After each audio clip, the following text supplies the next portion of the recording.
پھر نہ جانے کب مجھے نیند آ گئی۔ اچانک میری آنکھ کھلی۔ میری آنکھ بے سبب نہیں کھلی تھی، ضرور کوئی نہ کوئی کھٹکا یا آہٹ ہوئی تھی۔ اس حرامزادے کو باندھ کر ڈال دو، زیادہ 3-5 کرے تو گولی مار دینا، اس کی لاش جنگل میں پھنکوا دیں گے۔ یہ سرگوشی رمیش کمار کی تھی۔ حرامزادہ مجھے بیوقوف بنا رہا تھا کہ میں چیف انکم ٹیکس آفیسر ہوں، حالانکہ ان سے ابھی پرسوں میری ملاقات ہوئی ہے۔ اور چوکیدار کا کیا کرو گے؟ چوکیدار بھی میرا آدمی ہے، ہر مہینے 500 روپے میں اسے اسی لیے دیتا ہوں، اس ریسٹ ہاؤس کی کوئی بات باہر نہ جائے۔ اس لیے تو ان لوگوں کی کافی میں بے ہوشی کی دعا ملائی گئی تھی۔ انہیں کیا معلوم تھا کہ بے ہوشی کی دعا تو رہی ایک طرف، مجھ پر تو مہلک ترین زہر بھی اثر نہیں کرتا تھا۔ چلو اس کے ہاتھ پیر باندھو، رمیش نے کہا۔ دراصل مجھے اس کی پتنی پسند آ گئی ہے، اور وہ جو پہلے سے ایک موجود ہے، ارے وہ تو ہے ہی اپنے قبضے میں، وہ سفید چمڑی والی بھی بلا کی حسین ہے، مگر اس حسن کی تو بات ہی کچھ اور ہے۔ کمرے میں 0 پاور کا بلب جل رہا تھا۔ میں نے دیکھا 2 آدمی میری طرف بڑھ رہے تھے، ان میں سے ایک آدمی کے ہاتھ میں رسی تھی۔ رسی والا جو ہی مجھ پر جھکا، میں نے اچانک اس کی گردن دبوچ لی اور دوسرے آدمی کے منہ پر ایک زوردار لات ماری، اچھل کر رمیش پر گرا۔ پھر میں رسی والے کو دھکیل کر اٹھ کر کھڑا ہوا اور چپٹ کر رمیش کو پکڑ لیا۔ میرے ایک ہی تھپڑ میں اس کے ہوش ٹھکانے آ گئے۔ اچانک باہر سے کسی نے کھڑکی کے شیشے پر بے آواز فائر کیا، شیشہ زوردار چھناکے سے ٹوٹ گیا۔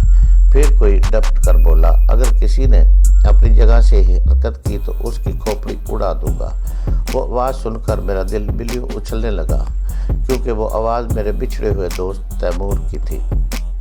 رمیش کمار سراسیمگی کے عالم میں کبھی مجھے دیکھ رہا تھا اور کبھی کھڑکی کے ٹوٹے ہوئے شیشے کو۔